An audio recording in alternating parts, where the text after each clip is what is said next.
Duniyar social media yau ta wayi gari da cece kuce kan wani faifan bidiyo da jarumi Adam A. Zango ya saki, wanda ya karaɗe shafukan sada zumunta. Wannan faifan bidiyo na Adam Zango, jarumin da ya sharafi a shekarun baya, kuma daga bisani tauraruwarsa ta tasamma disashewa. Ya fito cikin ɓacin rai yana bayyana irin butulci da abokan aikinsa suka yi masa a wannan masana'anta ta Kannywood.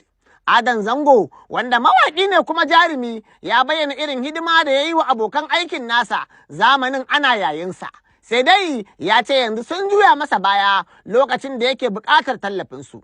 Don haka ya yi tur da yadda ake zaman 'yan murna a wannan masana'anta ta Kannywood. Duk wanda na kira yanzu ka gaya masa cewa in ya manta ni ban manta. Fati Nijar, Nazifa Asnanik, Zainab Raga, Zainab Indomi, Umar Bikshu, Ali Jita, Ado Gwanja, Umar M Sharif, Sadiq Sani Sadiq, Isa Feroz Khan, Husaini Danko, jarumai ko irin su Fati Sena Aure Zango, Malika, Samira Yar Karama, Amina Soyayya da Shakuwa. Kai waɗannan mutanen duk fa suna da rai, amma haka suke shiru kuma haka suke tunanin su expecting cewa wai zan ci gaba da kallon su a mutane na masoyana. Ba zai taɓa yiwa ba. Duk da cewa wasu daga 'yan Kannywood ɗin su ma sun yi martani kan wannan harbatta mati na Adam Zango, amma dai maganar na ci gaba da jawo mabambantan ra'ayoyi a wannan duniya ta social media.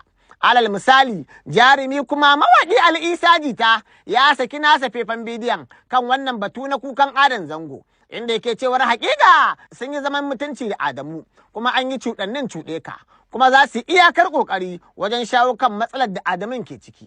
Ka manta abubuwan da aka yi a baya, ka manta me mutane za su ce, wallahi ba ka iyawa. In za ka yi wa ɗan adam abu 99 na arziki, ranar da kai kuskure so ɗaya zai je zage ka. Ina maka fatan alkhairi, ina kuma mai baka haƙuri, ina sanya Allah ya sanya zuciyarka duk damuwa da ake ciki Allah ya yaye.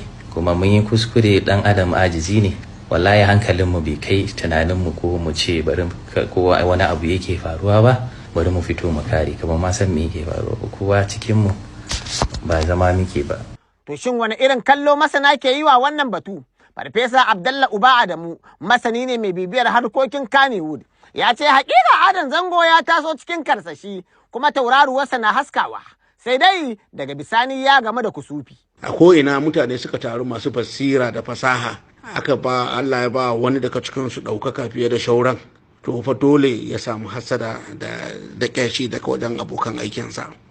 Abin damuwa ne kwarai da gaske a ce yau ka ta taimaka wa mutane kuma sun juya maka baya kai lokacin da kake bukatar taimakon su. To amma magana ta gaskiya kan da wadda ma ta gaji wannan, amma kuma ba ita kaɗai ba. Masana'antu na makaɗa, na mawaƙa, na marubuta da kuma mutane da suke harkar kamar a ce wasan kwallo ko dai kuma wasanni ko kuma fashion, duk su ma ana samun ire-iren waɗannan abubuwan.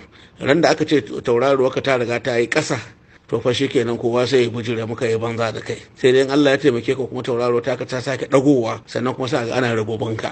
Shi kuwa Farfesa Sanlawan Malumfashi, masanin zamantakewar ɗan adam a Jami'ar Bayero da ke Kano, cewa ya dama can ai su taurari a haka suke karewa. Galiban ƙarshen su sai kaga daga ciwon damuwa sai ta'ammali da miyagun ƙwayoyi, domin nishaɗantar da mutane da suke yi su ba sa iya nishaɗantuwa. Whitney Houston ta samu matsala ta drugs da depression, ita ma Michael Jackson ya samu matsala na drugs da depression. Duka manya-manyan celebrities na duniya haka rayuwarsu take. Bayan ma Adam Zango, wasu ma za su biyo sahu. Dama wani al'ada ce tasu, suna farantawa amma su suna cikin bakin ciki.